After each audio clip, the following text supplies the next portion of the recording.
Was this a good idea? With all the risks to his safety and his health, some would say no, many did, but he went for it while he still could.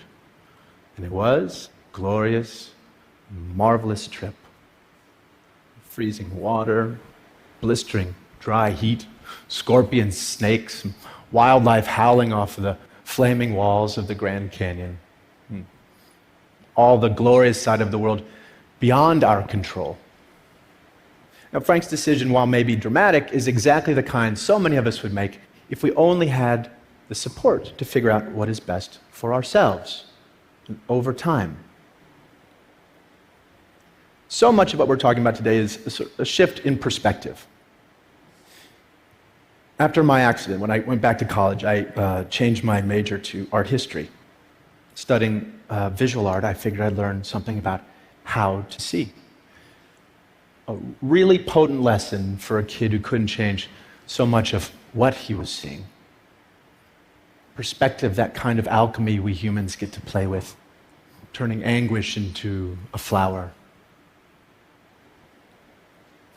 Flash forward, now I work at an amazing place in San Francisco called the Zen Hospice Project, where we have a little ritual that helps with this shift in perspective.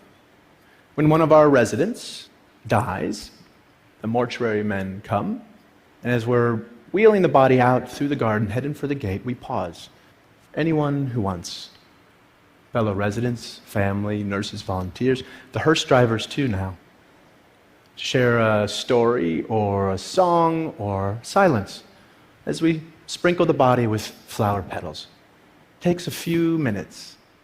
It's a sweet, simple parting image to usher in grief with warmth rather than repugnance. Contrast that with the typical experience in the hospital setting.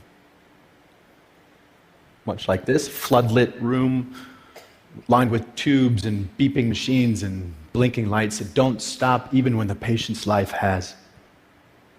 Cleaning crew swoops in, the body's whisked away. It feels as though that person had never really existed.